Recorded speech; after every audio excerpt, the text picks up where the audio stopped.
disease of the genital system and breast.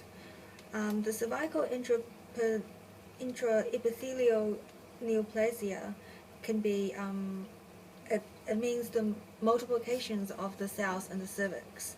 It could be classified into 3 grades. Grade 1 is mild dysplasia, atypical cells limited to the basal 1/3 layer of the epithelium.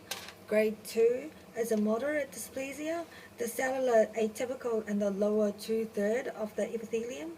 Grade 3, the severe dysplasia, atypical cells involve more than 2/3 of the epithelium.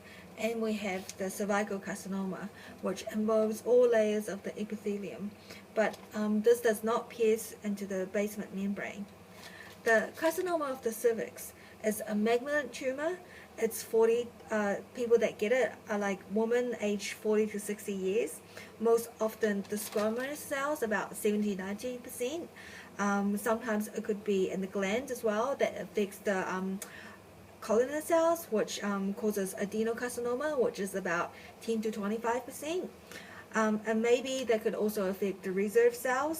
The site is usually in the squamous columnar junction of the cervix. So that's when the squamous cells, the columnar cells actually turn into the squamous cells. Okay? So the etiology, it's a sexually transmitted agent, early age at lotus and multiple sexual partners. It could happen during early pregnancy, or some men, they could have a higher chance of getting it if some men are not circumcised, or HPV, human papillomas infections, could increase this chance as well.